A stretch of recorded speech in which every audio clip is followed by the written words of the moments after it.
এই জমিনের ভিতরে যদি কোরআনের আইন আল্লাহর বিধিবিধানকে কায়েম করতে হয় তাহলে কিছু মর্দে মুজাহিদদের প্রয়োজন, যেই মর্দে মুজাহিদ তরুণের যুবকেরা বাতিল পরাশক্তির বিরুদ্ধে রক্তচক্ষুকে ভয় না পেয়ে লড়াই করে শাহাদাতের তামান্না নিয়ে বুকে ইয়াহুদি খ্রিস্টানদের বিরুদ্ধে লড়াই করে তাদের বিরুদ্ধে জয়লাভ করে কোরআনের আইনকে পার্লামেন্টে বসাবে। আওয়াজ বাড়িয়ে বলি ঠিক কিনা?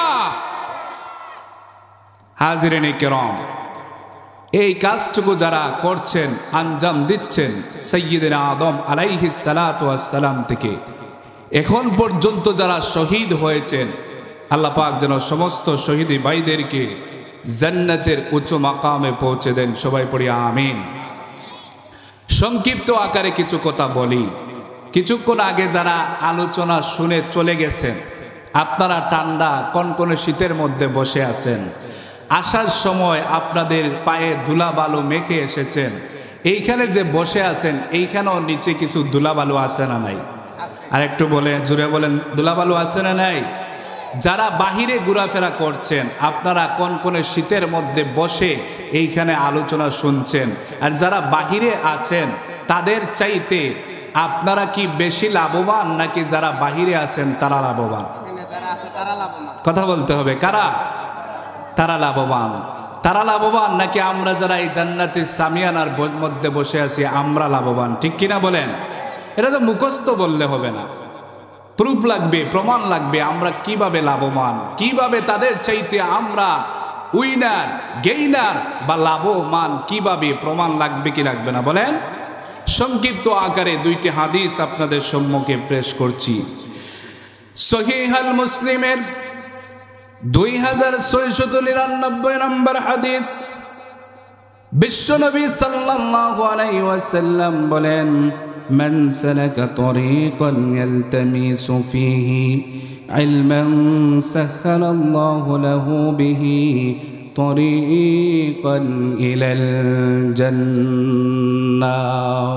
বিশ্বনবী সাল্লাল্লাহু আলাইহি ওয়াসাল্লাম বলেন, কোন মানুষ যদি কোরআন বোঝার জন্য বের হয়ে যায়, কোরআনের জ্ঞানকে অন্বেষণ করার জন্য যদি বের হয়ে যায়, কোরআনের জ্ঞানকে অন্বেষণ করে তালাশ করে, বলেন তো দেখি এইখানে যেই জ্ঞান আমরা আরোহণ করার জন্য এসেছি বা যেই জিনিসটা বোঝার জন্য এসেছি এই জিনিসের নাম কি? আর একটু জোরে বলেন, জিনিসের নাম কি? আল্লাহর নবী সাল্লাল্লাহু আলাইহি ওয়াসাল্লাম বলেন, কোন মানুষ যদি কোরআনকে বোঝার জন্য, কোরআনকে হৃদয়ঙ্গম করার জন্য কোন মানুষ যদি বের হয়ে যায়, কোরআনকে তালাশ করে, তাহলে ওই বান্দার জন্য রব্বুল আলামিন জান্নাতের পথটাকে সহজ করে দেন। জোরে জোরে বলি সুবহানাল্লাহ। যেই মানুষ কোরআন বোঝার জন্য আসবে, কোরআনকে হৃদয়ঙ্গম করার জন্য তাফসীর মাহফিলগুলোতে কোরআনের দর্শে বসবে, আল্লাহর নবী সাল্লাল্লাহু আলাইহি ওয়াসাল্লাম বলেন, এই মানুষগুলোর জান্নাতের পথটাকে আল্লাহ তাআলা উন্মুক্ত করে দিবেন, জান্নাতের পথটাকে আল্লাহ তাআলা ওপেন করে দিবেন। আওয়াজ বাড়িয়ে বলি সুবহানাল্লাহ। হাজিরিনে কেরাম, তাহলে যারা বাহিরে আছেন তাদের চাইতে আমরা মনে হয় ক্ষতিগ্রস্ত? মোটেও নয়, ঠিক কিনা বলেন? এরপরে বিশ্ব নবীর আরেকটি হাদিসের দিকে লক্ষ্য করেন। আল্লাহর নবী সাল্লাল্লাহু আলাইহি ওয়াসাল্লাম বলেন, মাজালিসুল ইলম হিয়া রাওদাতুম মির রিয়াদিল জান্নাহ। বিশ্ব নবী সাল্লাল্লাহু আলাইহি ওয়াসাল্লাম বলেন, যেই জায়গার ভিতরে ইলমের মজলিস বসে, যেই জায়গার ভিতরে কোরআনের আলোচনা হয়, যেই জায়গার ভিতরে হাদিসের আলোচনা হয়, যেই জায়গার ভিতরে আল্লাহর পরিচয় পাওয়ার, রাসূলের পরিচয় পাওয়ার আলোচনা করা হয়, এই জায়গাটা আর নরমালি কোনো জায়গা থাকে না। সাধারণ কোনো খেলার মাঠ, বাজারের মাঠ, ফুটবল খেলার মাঠ থাকে না। বাহ্যিকভাবে যদিও দেখতে পারি এটা মাদ্রাসার মাঠ, খেলার মাঠ, বাজারের মাঠ, কিন্তু বিশ্বনবী বলেন এটা যতক্ষণ পর্যন্ত কোরআন হাদিসের আলোচনা হবে ততক্ষণ পর্যন্ত আর সাধারণ কোনো নরমালি জায়গা থাকে না। এই জায়গাটা সরাসরি আল্লাহর তৈরি জান্নাতের বাগানে পরিণত হয়ে যায়। জোরে জোরে বলি সুবহানাল্লাহ। যেই জায়গার ভিতরে কোরআনের আলোচনা হয়, হাদিসের আলোচনা হয়, সেটা নরমাল কোনো জায়গা থাকে না। এই জায়গাটা সরাসরি আল্লাহ তাআলার জান্নাতের বাগানে পরিণত হয়ে যায়। আওয়াজ বাড়িয়ে বলি সুবহানাল্লাহ। হাজিরিনে কেরাম, অতএব আমি এই এলাকার সমস্ত মুরব্বিয়ানে কেরাম, তরুণ যুবক ভাইদেরকে বিনীতভাবে আহ্বান করছি, আমাদের মাহফিলের প্রধান বক্তা যিনি অল্প কিছুক্ষণের ভিতরেই আমাদের মধ্যে আসবেন, এসে এই মাহফিলের এই অবস্থা দেখলে উনার মনে কষ্ট, উনার মনে আঘাত লাগবে কি লাগবে না? আওয়াজ বাড়িয়ে বলি, লাগবে কি লাগবে না? এই জন্য বিনীতভাবে অনুরোধ করছি এলাকার সমস্ত মুরব্বিয়ানে কেরাম, যুবক ভাইরা, অতি সত্যই আপনারা মাহফিলের ফিন্ডালের ভিতরে চলে আসুন। আল্লাহ পাক আমাদের সবাইকে তৌফিক দান করেন, সবাই পড়ি আমিন।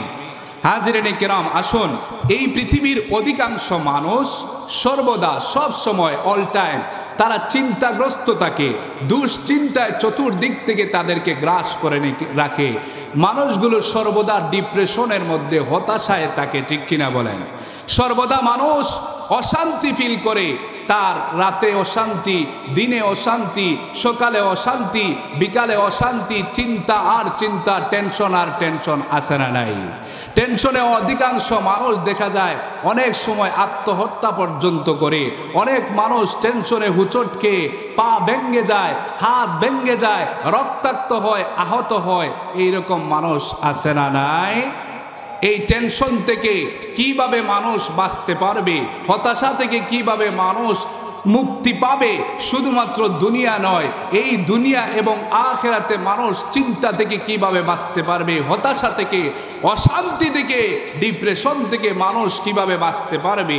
আল্লাহ রাব্বুল আলামিন, আমি যে আয়াত টুকু তিলাওয়াত করেছি সূরাতুল মুমিনুনের 60 নম্বর আয়াত, এই আয়াতি কারীমার ভিতরে আল্লাহ তাআলা মানুষ কিভাবে হতাশা থেকে, দুশ্চিন্তা থেকে, অশান্তি থেকে বাঁচতে পারবে, কিভাবে তার ব্যক্তিগত জীবনে, পারিবারিক জীবনে, সামাজিক জীবনে, আন্তর্জাতিক জীবনে কিভাবে মানুষ শান্তি পাবে, কিভাবে মানুষ হতাশাগ্রস্ত নয়, হতাশা মুক্ত থাকবে, পরকালীন জীবনেও টেনশন ফিল করবে না, চিন্তাগ্রস্ত থাকবে না, তার একটি মেডিসিন, একটি ঔষধ রাব্বুল আলামিন এই আয়াতে কারীমার ভিতরে দিয়েছেন। জোরে বলি সুবহানাল্লাহ। হাজিরিনে কেরাম, আমাদেরকে যখন ডাক্তার মেডিসিন দেয়, ঔষধ দেয়, এই মেডিসিন বা ঔষধ সঠিকভাবে অ্যাপ্রোপ্রিয়েট না হলে, সঠিকভাবে ব্যবহার না হলে, সেই মেডিসিন বা ঔষধে কোনো কাজে, আরেকটু জোরে বলেন, কোনো কাজে আসে? কোনো কাজে আসে না। হাজিরিনে কেরাম, যেই মেডিসিনের কথা, ঔষধের কথা আল্লাহ রাব্বুল আলামিন এই আয়াতি কারীমার ভিতরে বলেছেন, সেটি আমাদেরকে ভালো করে বুঝতে হবে, অনুধাবন করতে হবে, অনুধাবন করে ব্যক্তিগত জীবনে আমাদেরকে প্রয়োগ করতে হবে। তাহলেই কেবলমাত্র আমরা চিন্তাগ্রস্ত থেকে, টেনশন থেকে বাঁচতে পারবো। আওয়াজ বাড়িয়ে বলি, ঠিক কিনা? সম্মানিত উপস্থিতি, এই ঔষধ বা মেডিসিনের নাম হচ্ছে আল্লাহর কাছে চাওয়া বা আল্লাহর কাছে মুনাজাত করা বা আল্লাহর কাছে প্রার্থনা করা, যেটাকে আরবিতে আমরা দোয়া বলি। আল্লাহর কাছে দোয়া করা, জোরে বলি সুবহানাল্লাহ। আল্লাহর কাছে মুনাজাত করা, আল্লাহর কাছে দোয়া করা। এখন অনেকে মনে মনে ভাবতে পারেন, বলতে পারেন, হুজুর জন্মের পর থেকে, কথা বলার পর থেকে আল্লাহর কাছে দোয়া করে আসতেছি, চেয়ে আসতেছি, আমাদের দোয়া, আমাদের টেনশন তো দূর হয় না, চিন্তা তো দূর হয় না। তাহলে আপনি যে মেডিসিনের কথা বললেন, এই মেডিসিন তো কাজে আসে না। আমি বলি, মেডিসিনে কাজে আসবে, ঔষধে আপনার কাজে আসবে। আগে যেই কথা বলেছি, ঔষধটা সঠিকভাবে প্রয়োগ করতে হবে, এর ব্যবহার জানতে হবে।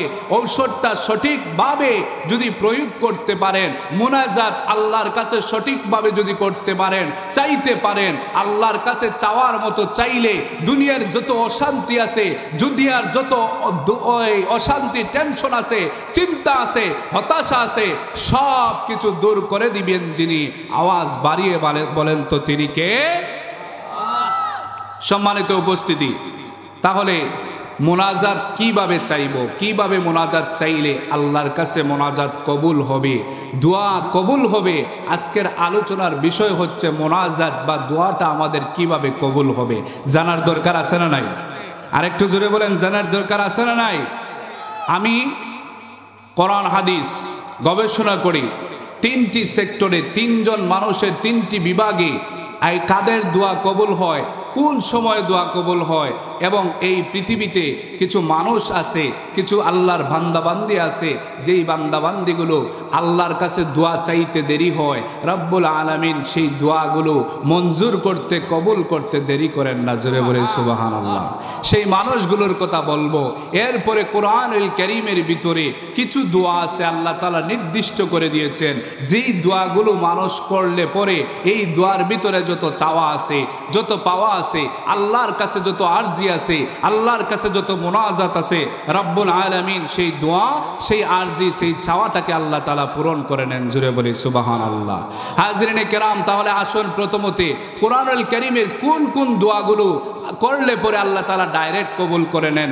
এক নাম্বার হচ্ছে আমাদের যে সূরাতুল ফাতিহা আছে। সূরাতুল ফাতিহা চিনেন তো? এই কোন সূরা? আলহামদুলিল্লাহি রাব্বিল আলামিন। সূরাতুল ফাতিহা বান্দা পড়ে সূরাতুল বাকারার শেষ দুইটি আয়াত যখন তিলাওয়াত করবে, এই সূরাতুল ফাতিহা এবং সূরাতুল বাকারার ভিতরে যত চাওয়া আছে, যত কথা আছে, রব্বুল আলামিন বান্দার সমস্ত কথাগুলোকে, সমস্ত চাওয়াগুলোকে আল্লাহ তাআলা ডাইরেক্ট সরাসরি কোনো বাধা ছাড়া, প্রতিবন্ধকতা ছাড়া রব্বুল আলামিন কবুল করে নেন। জোরে জোরে বলে সুবহানাল্লাহ। হাজিরিনে কেরাম, এই হাদিসটি বর্ণিত হয়েছে সহিহ আল মুসলিমের 606 নম্বর হাদিস। এই হাদিসের রাবি হচ্ছেন হযরত আব্দুল্লাহ ইবনে আব্বাস রাদিয়াল্লাহু তাআলা আনহু। عن ابن عباس رضي الله تعالى عنه قال بينما جبرائيل قائد عند النبي صلى الله عليه وسلم, তিনি বলেন একদিন জিবরাইল আলাইহিস সালাতু ওয়াস সালাম এবং বিশ্ব নবী একত্রে বসে আছেন।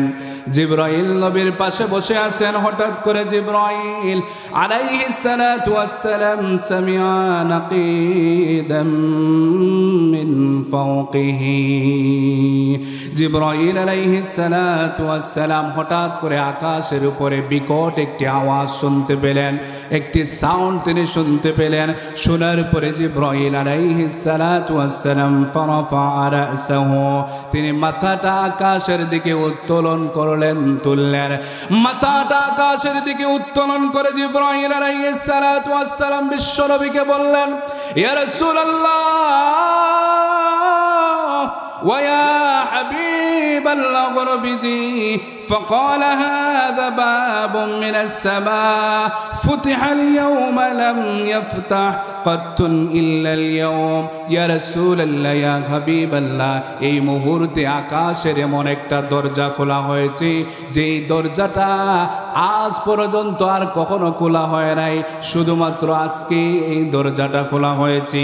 শুধুমাত্র দরজা নয়, ইয়া রাসূলুল্লাহ ফানাজালা মিনহু মালাকুন ফাকাল হাযা মালাকুন নাযালা ইলাল আরদি লাম ইয়ানজুল কাত্তু ইলাল ইয়াওম। হযরত জিবরাইল আলাইহিস সালাতু ওয়াস সালাম বলেন, ইয়া রাসূলুল্লাহ ওই দরজা দিয়া এমন একজন ফেরেশতা প্রবেশ করেছেন, দুনিয়ার জমিনে আগমন করেছেন, যেই ফেরেশতা ইতিপূর্বে আর কখনো পৃথিবীতে আসেন নাই, পৃথিবীতে আগমন করেন নাই। হযরত জিবরাইল আলাইহিস সালাতু ওয়াস সালাম বললেন, ইয়া রাসূলুল্লাহ আপনি আবশিরু বিন নূরাইন, আপনি দুইটি সুসংবাদ গ্রহণ করুন, দুইটি ভালো সংবাদ, ভালো খবর আপনি গ্রহণ করুন। এক নাম্বার হচ্ছে আউতিয়াতাহুমা লাম ইউতাহুমা নাবিয়্যুন ক্বাবলাকা, ইয়া রাসূলুল্লাহ যেই দুইটি সুসংবাদ ইতিপূর্বে আর কোনো নবী রাসূলকে দেওয়া হয় নাই, কোনো পয়গম্বরকে দেওয়া হয় নাই, শুধুমাত্র আপনাকে এই দুইটি নিয়ামত দেওয়া হয়েছে, দুইটি সুসংবাদ শুধুমাত্র আপনাকে দেওয়া হয়েছে। ইয়া রাসূলুল্লাহ ইয়া হাবিবাল্লাহ, এই দুইটি সুসংবাদের মধ্যে প্রথম নম্বর সুসংবাদ হলো ফাতিহাতুল কিতাব। ইয়া রাসূলুল্লাহ আপনাকে কিতাবের ফাতিহা দেওয়া হয়েছে। ফাতিহা মানে আরম্ভ, ফাতিহা মানে সূচনা, আর কিতাব মানে এই কিতাবুল্লাহ মানে আল কোরআন। বলেন তো আল কোরআন যেই সূরাটা দিয়ে নাজিল হয়েছে, এই সূরাটার নাম জোরে বলেন, এই সূরাটার নাম কি? আর একটু জোরে বলেন এই সূরাটার নাম কি? সূরাতুল ফাতিহা। আমার ভাইরা, জিবরাইল আলাইহিস সালাতু ওয়াস সালাম বলেন ওই দুইটি সুসংবাদের মধ্যে প্রথম নম্বর সুসংবাদ হলো ফাতিহাতুল কিতাব। আপনাকে ফাতিহাতুল কিতাব মানে সূরাতুল ফাতিহা দেওয়া হয়েছে। আর দুই নম্বর ওয়া খাওয়াতিমুস সূরাতুল বাকারা, আর সূরাতুল বাকারার শেষ দুইটি আয়াত আপনাকে দেওয়া হয়েছে। ইয়া রাসূলুল্লাহ, ইয়া হাবিবাল্লাহ, ও নবীজি, লান তাকরা বিহারফিন মিনহুমা ইল্লা আতিয়াতা। ইয়া রাসূলুল্লাহ, কোন বান্দা যদি সূরাতুল ফাতিহা পড়ে, সূরাতুল বাকারার শেষ দুইটি আয়াত তিলাওয়াত করে, তাহলে সূরাতুল ফাতিহার ভিতরে যত আরজি আছে, যত চাওয়া আছে, আল্লাহর কাছে যত মুনাজাত আছে, আর সূরাতুল বাকারার শেষ দুইটি আয়াত কারীমার ভিতরে যত চাওয়া আছে, রব্বুল আলামিন বান্দার সমস্ত চাওয়া, সমস্ত আরজি, সমস্ত মুনাজাতটাকে আল্লাহ রব্বুল আলামিন কবুল করে নেবেন। জোরে বলি সুবহানাল্লাহ।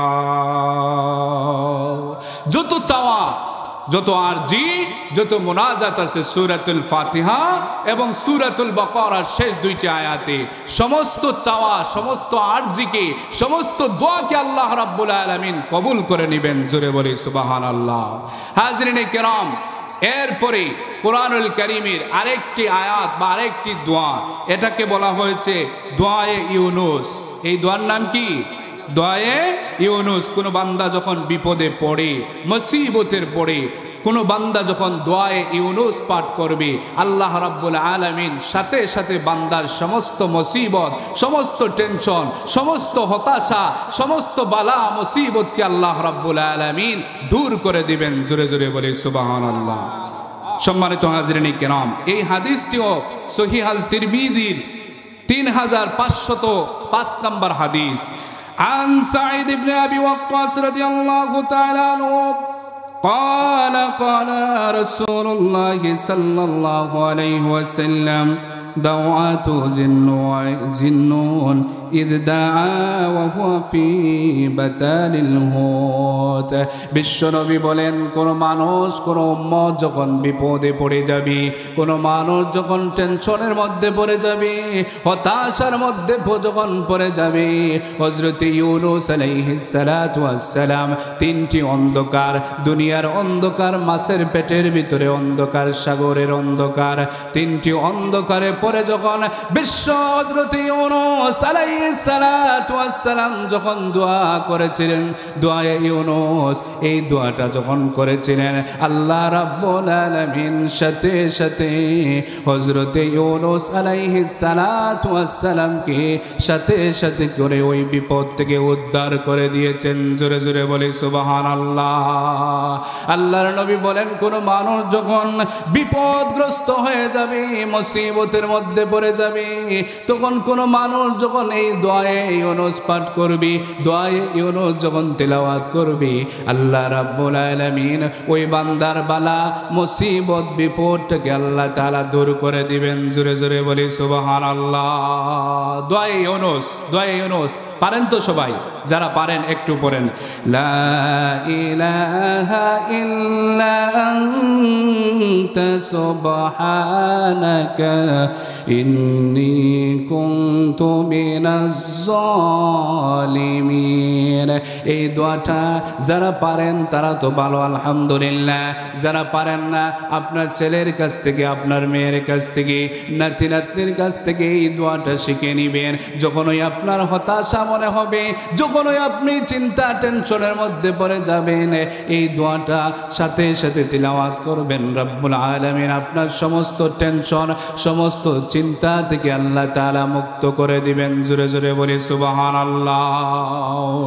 হাজরিনে কিরাম, এরপরে আদ-দুআউল ওয়ালিদাইন, পিতামাতার দোয়া। আদ-দুআউল ওয়ালিদাইন, পিতামাতার দোয়াও ডাইরেক্ট কবুল হয়। এর মধ্যে কোনো বাধা প্রতিবন্ধকতা থাকে না, কোনো ধরনের বাধা প্রতিবন্ধকতা থাকে না। পিতামাতা যখন সন্তানের জন্য দোয়া করে, সন্তানের জন্য ভালো দোয়া করুক আর খারাপ দোয়া করুক, সন্তানের জন্য যখন পিতামাতা দোয়া করে, এই দোয়াটাও ডাইরেক্ট কবুল করে নেন। যিনি, আওয়াজ বাড়িয়ে বলেন তো তিনি কে? আমার ভাইরা, এই হাদিসটি বর্ণিত হয়েছে তিরমিজি 3488 নম্বর হাদিস। এই হাদিসের রাবী হচ্ছেন সবচাইতে বেশি হাদিস বর্ণনাকারী সাহাবী হযরতে আবু হুরায়রা রাদিয়াল্লাহু তাআলা আনহু। আন আবি হুরায়রা রাদিয়াল্লাহু তাআলা আনহু قال قال رسول الله صلى الله عليه وسلم ثلاث دعوات مستجابات دعوات المظلوم ودعوات المسافر ودعوات الوالد على ولد। বিশ্বনবী বলেন, এই পৃথিবীতে আল্লাহ তাআলা মুস্তাজাবাত দাওয়াত, মানে যিনি দোয়া করলে ডাইরেক্ট দোয়া কবুল হয়, এই দোয়াটা আর ফিরে আসে না, এই দোয়ার মধ্যে কোনো বাধা বিপত্তি থাকে না, ডাইরেক্ট এই দোয়াটা কবুল হয়ে যায়, এমন বান্দাকে বলে মুস্তাজাবাত দাওয়াত। আল্লাহ রাব্বুল আলামিনের প্রিয় নবী বলেন, আল্লাহ তাআলা তিনজন মানুষকে মুস্তাজাবাত দাওয়াত বানিয়েছেন। এর মধ্যে এক নম্বর হচ্ছে দাওয়াতুল মাজলুম। জালিম কর্তৃক জুলুম, যখন জুলুমে নির্যাতিত হয়ে নিপীড়িত হয়ে চোখের পানি পেলে যখন আল্লাহর দরবারে মাজলুম বান্দা যখন দোয়া করবি, আল্লাহ রাব্বুল আলামিন ওই মাজলুমের দোয়ার ভিতরে কোনো বাধা রাখেন না, কোনো ধরনের প্রতিবন্ধকতা রাখেন না। মাজলুম বান্দা যখন দোয়া করবি, আল্লাহ রাব্বুল আলামিন মাজলুমের দোয়াটা সাথে সাথে ডাইরেক্টলি আল্লাহ তাআলা কবুল করে নিবে। এরপরে দুই নম্বর হচ্ছে দাওয়াতুল মুসাফির, সফররত মুসাফিরের দোয়া। সফররত মুসাফির যখন আল্লাহর দরবারে দোয়া করবে, ওই দোয়াটাও রব্বুল আলামিন ফিরিয়ে দেন না, ওই দোয়াটাও রব্বুল আলামিন সাথে সাথে কবুল করে নেন।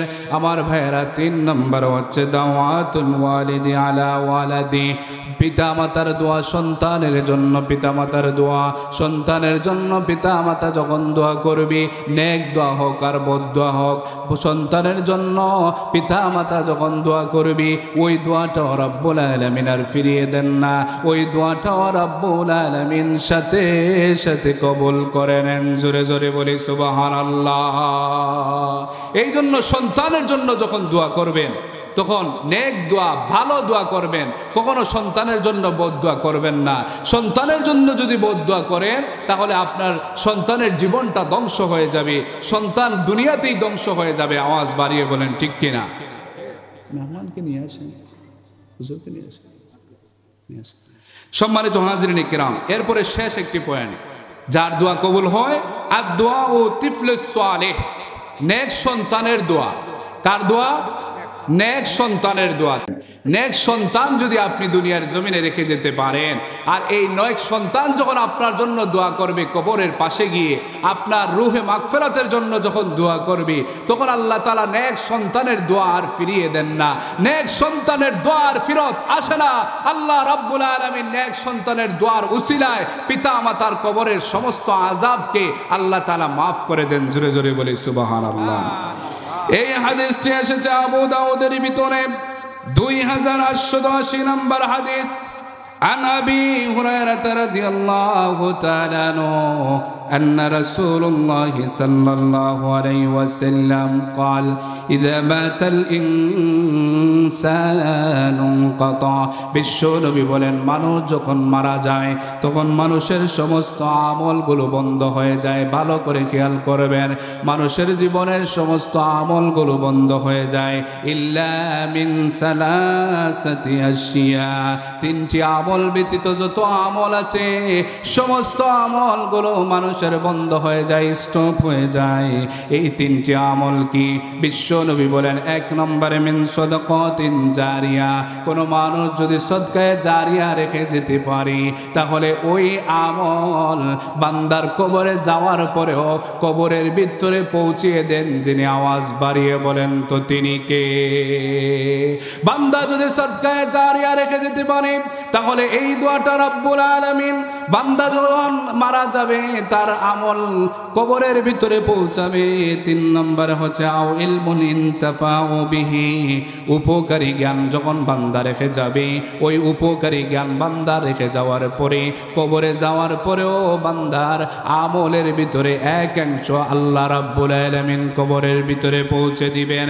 আর 3 নম্বরে হচ্ছে আওয়ালাদিন সালিহিন ইয়াদউ লাহু, বান্দা যখন নেক সন্তান রেখে যাবে, সালেহ সন্তান যখন রেখে যাবে, ওই নেক সন্তান যখন ওই নেক কাজ করবে, কোরআনের কথা বলবে, কোরআন তেলাওয়াত করবে, কোরআনের আন্দোলন করবে, বান্দা যত নেক আমল করবে আল্লাহ রাব্বুল আলামিন ওই নেক সন্তানের একটি অংশ আল্লাহ তাআলা পিতা মাতার কবরের ভিতরে পৌঁছিয়ে দিবেন। আওয়াজ বাড়িয়ে বলে সুবহানাল্লাহ। হাজরিনে কেরাম, যতটুকু আলোচনা করলাম শুনলাম, আল্লাহ তাআলা যেন এতটুকুর ভিতরে আমাদেরকে আমল করার তৌফিক দান করেন। সবাই বলে আমিন। ওয়া আখিরু দাওয়ানা আলহামদুলিল্লাহি রাব্বিল আলামিন। ইলা লিকাই মা'আস সালাম। আসসালামু আলাইকুম ওয়া রাহমাতুল্লাহি ওয়া বারাকাতুহু।